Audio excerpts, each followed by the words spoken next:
Tell me pretty lies, look me in the face. Tell me that you love me, even if it's fake, 'cause I don't fucking care. Hello everyone, and welcome back to another Dark Revenge Productions. If you have not read, right in the title below, this is Monday Night Raw results and reactions. And yes, Monday Night Raw just got over with, so we're going to go ahead. We're going to be the first ones to give you the news and the results of tonight's Monday Night Raw. And so we're going to go ahead and we're going to get right into it. So before I go ahead and let you know the matches, who won, who lost, things like that, I just want to say that tonight's Monday Night Raw was better than last week's. And of course there was a surprise at the very end of Monday Night Raw, which most of you all probably know about. But for those of you who don't, you will find out soon towards the end of this video what that special surprise or possibly special guest was. But if I'm going to go ahead and give this a star rating, as I always do at the beginning of this, I'll give it a 3. I'll give it right under a 4 point out of 5. Like I said, it was a pretty good It was a pretty good Raw. Wasn't the best, but there was a lot more entertainment in tonight than last week, so I'll give it a little bit higher rating. Anyways, let's go ahead. Let's get right into it. And so the very first one we had here was hang on just a moment. Was Chris Jericho and Kevin Owens came out. You know, they're doing their grievances and they're doing their whining, they're complaining that both of them always do, you know, towards McFoley, saying that McFoley has it out for both of them, and just doing a lot of their whining, and Chris Jericho putting people on the list and putting the referee from last week on his list. But in the process of them talking, of course, Seth Rollins comes out and you know, does his whole trash talking speech, you know, towards them and then back to him, and just trying to rev up this rivalry between the three of them, or well, between Kevin and Seth Rollins for the pay-per-view of Hell in a Cell, where both of them will be inside of. Chris Jericho had an opportunity to be a part of this and make a triple threat, but he lost his match last week to Seth Rollins. And so they went ahead and still made it to where it was Seth Rollins versus Kevin Owens. So then we went ahead with that, and it wound up being, the next thing was a match between Chris Jericho and Seth Rollins. And again, Seth Rollins beats Chris Jericho due to Kevin Owens' interference. Because Chris Jericho had told Kevin Owens he does not want him down there, he did not want his help, that he wanted to show the WWE Universe and show Seth Rollins that he could beat him on his own. But then again, Kevin Owens came down, interrupted the match, says he was trying to help Chris Jericho out, but at the end, Seth Rollins came with the win, and he absolutely didn't help Chris Jericho. Then you had a backstage interview with Charlotte that Lita was given to Charlotte about her match with Sasha Banks at the pay-per-view, because Charlotte and Sasha Banks will be the first ladies to ever do a Hell in a Cell match. There's never been a female Hell in a Cell match ever. So this will be both of them are going to get their names in the books permanently to be given the first match like this. I know that I've been reading, and they're giving these girls some regulations of stuff they cannot do, because I know Charlotte wanted to do a complete backflip off the top of the Hell in a Cell, and they're not allowing her to do that. So of course they're going to protect their girls as well. But anyways, I do believe it might be a good match between them. We'll just have to wait and see. I'm pulling for Sasha Banks myself. I believe it is just their time to keep that title and just to run with it. So that is my pick about who went between the two of them. Then you had Mark Henry and the Golden Truth versus Titus O'Neil and the Shining Stars.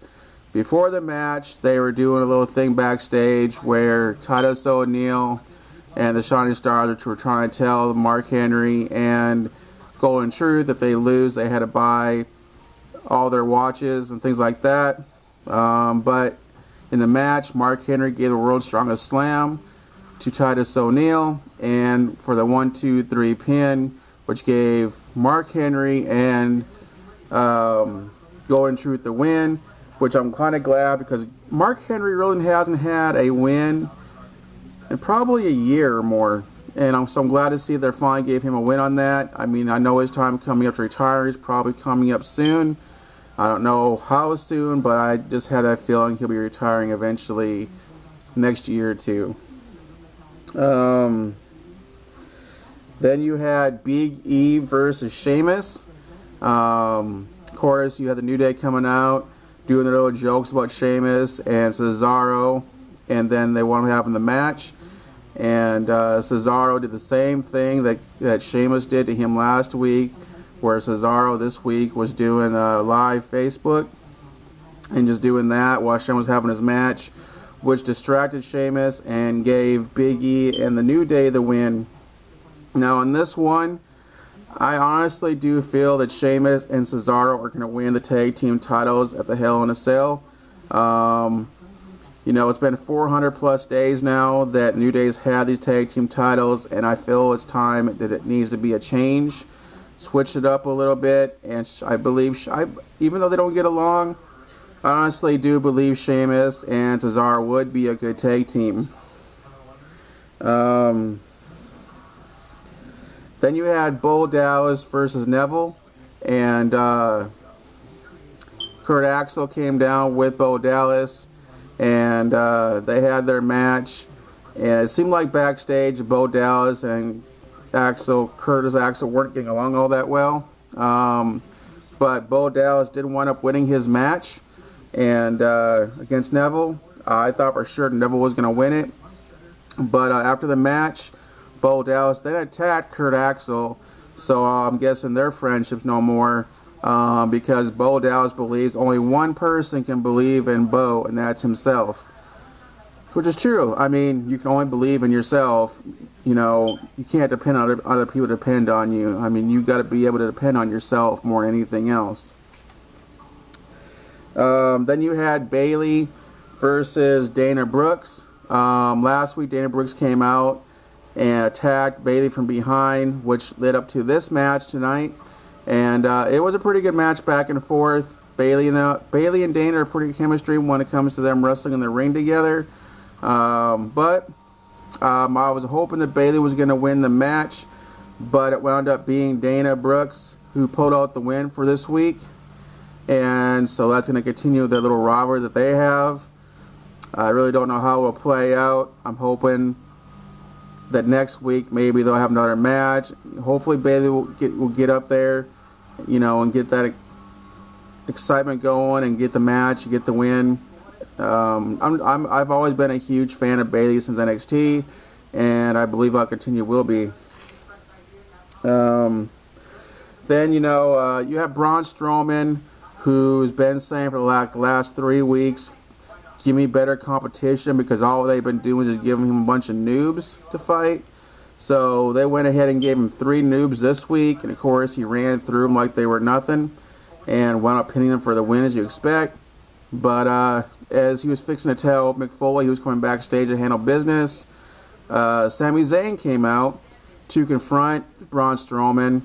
So it looks like Sami Zayn's going to step up to the plate. We'll see how that happens, but I feel like Sami Zayn's going to get demolished when they do have their match together. Will that happen next week, or will they wait for the pay-per-view? I honestly don't know. Just have to wait till next week and see what happens.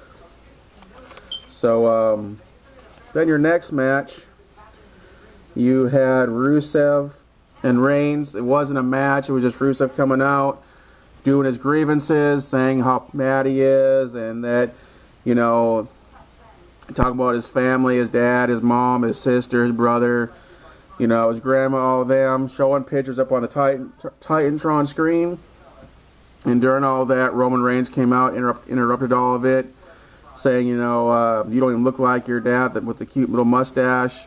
Just little tidbits like that towards Rusev's family. And of course, Rusev got upset. But Roman Reigns came in the ring and he got beat up pretty good. And this rivalry's been going on for a while now. Both of them are two powerhouses. That is definitely for sure.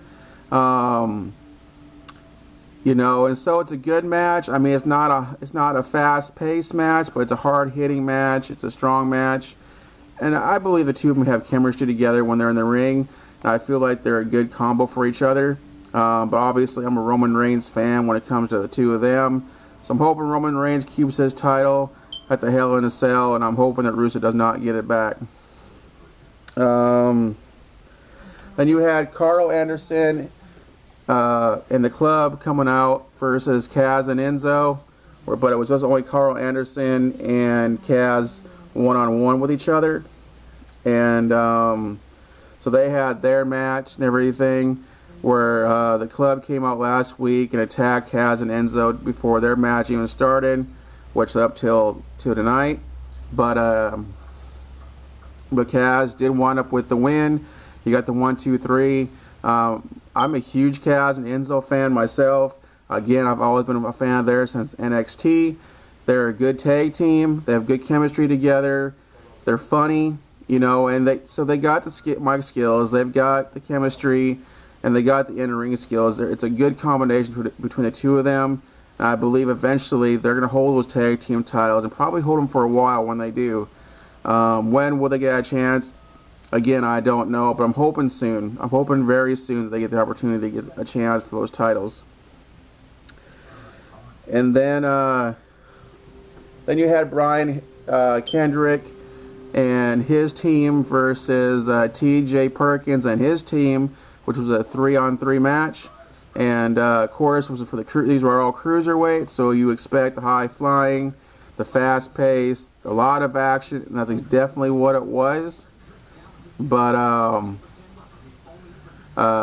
T.J. Perkins and Brian Kendrick have been friends for many, many years.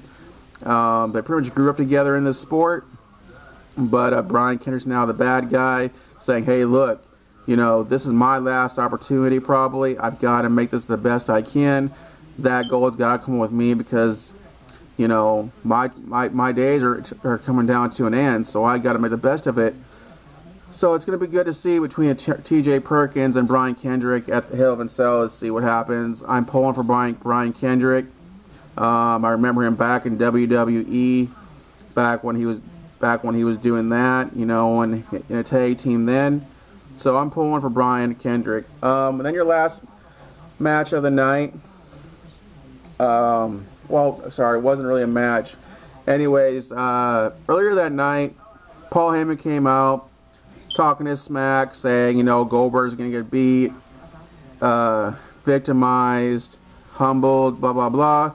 And just saying the whole thing about, that Suplex City, your next Goldberg. Well, tonight at the very end of Raw, which was a special thing that they were doing, Goldberg came back.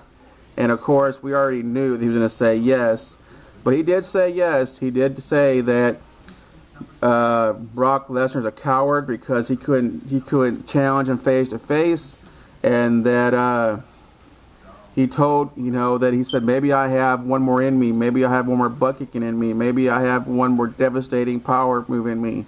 So he told Brock Lesnar, yes, you are next, but more importantly, you are last. So this is going to be the last match that we'll probably ever see Goldberg again.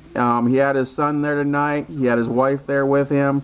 As he said, this is the first event that they ever seen their husband or dad ever before live. So I'm glad they were able to do that. And again, this is his last match. So with that being said, I'm hoping that they give Goldberg the win. Seeing that this is going to be his last match, hopefully let him go out with a good memory and not a loss. As you know, Brock Lesnar and Goldberg did fight years ago, about 12 years ago or more. and where he beat Brock Lesnar. So hopefully he'll beat him again. Like I said, hopefully he'll get the win and go out with a bang. Let's go ahead. Let's find out Hell in a Cell. And so I'll see y'all next week for another Monday Night Raw results and reactions. Again, this is Dark Revenge Productions. If you like this video, give it a thumbs up. Follow me on my social media sites, which will all be down in the comments below, or in the links below. Hope to see and catch you all there. Anyways, you guys, take care, be safe. I'll catch you again soon. But for now, I'm out of here.